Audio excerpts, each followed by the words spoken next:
هذا كل شيء شبه وأنا لا في دولة إثيوبيا لماذا دناعية وحمدوين كي وجود بيجي والسعودية وضع هذا الله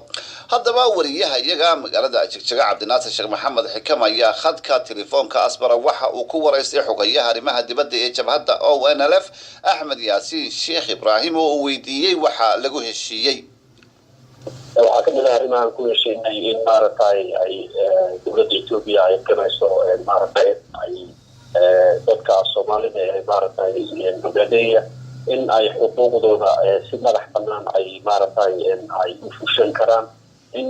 jabhadooda xoreynta gabadheeya ay himilooyin kala siyaasadeed ay maaragtay nabadgelyo u fushan karto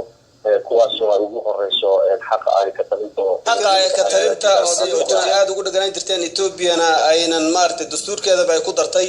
laakiin qaabka adinku aad u wajahayseen oo doonaysaan ay ka biyadiisanayd ma isla meel dhigteen oo qalinka ma ku dugteen waqtiga doonaysaan inaad maartay afti dadka laga qaado arrintaas waa isla meel dhignay qaab laba ma isla meel dhigteen mise qalinka aad ku dugteen waan isla meel dhignay qaab labada dhinacba isla meel dhignay waxaan ku raadayay dawladda Itoobiya qaab ay ku qanacsan tahay qaab annaguna ku qanacsanahay waa maxay qaabkaasi ma noo faahfaahin kartaa Axmed oo qaabkaasi nooc uu yaalo yalla ma garanaysaa in jabhadooda xoreynta gabadheeya ay si wada doonto hawlaheedii ay maaragtay siyaasadeed ay dhigtay oo ay ka talinto ay ka mid ahayd kuwaasi oo ay si xor oo madax bannaan wadan karayso isla markaana iyo isku dhaf oo labada dhinac ka socda ay arrimaha kala timid doonaan wada hadalladu way sii soconayaan qayb ka mid ah wada hadallada oo heshiiskaada isla gaadha qodobka midaba uu yahay in guddiisa dadka oo labada dhinac ka kooban ay wada hadallada sii wadi doonaan isla markaana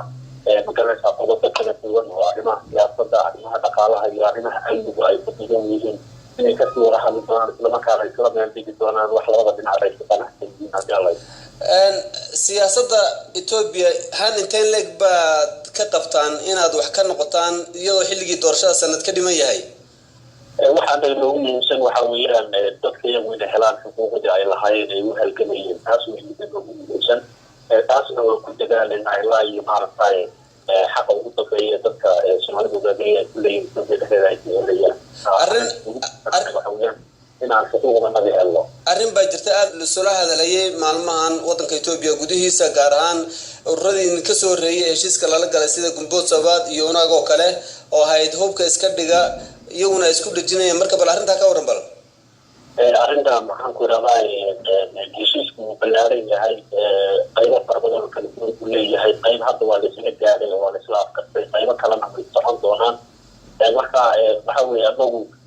si kastoo uqdiyadaan ku raadsan karaan ku raadsanayna haddii ilaahay yidhaahdo marka wixii technical iyo farsamo ana didayka ayaa laga dhamaystiray goormaad imanaysaan wadanka Itoobiya mar haddaad heshiiskii galabta gasheen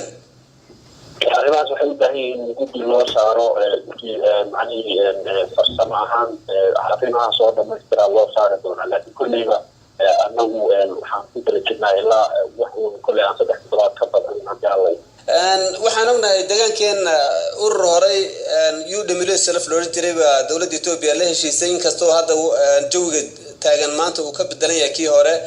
marka heshiiskii dawladda Itoobiya mayna jabinin ururka UWL selfna mayna jabinin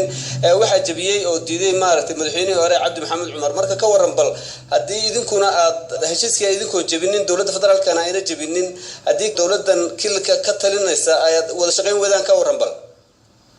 sida la socoto waxa uu isbedel weyn ka dhacay Itoobiya oo dhan daraysaa nidaamka hore la tiriyay sidii hogaamiyaha nidaam isbedel weyn ayaa u dhaxeeya maamulka maaragtay deegaanka Soomaalida laftiisa isbedel baa ka dhacay oo dawladda cusub maaragtay hadda qabsatay dawladdaasna runtii ilaa hadda waxaan ka haynaa wada shaqeyn wanaagsan maaragtay inay la sameyn doonto jabhadda lafteedu way soo dhaweysay waxayna ku tala jirtaa inay maaragtay kaashi iyo wada shaqeyn la samaysto marka anagu markasta waxaan ku dadaalaynaa in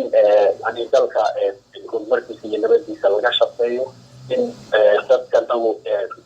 iyo himilada ay lahaayeen la gaaro iyada oo loo marayo marka dariiqa suuragal hadalkaasina waxa uu u dambeeyay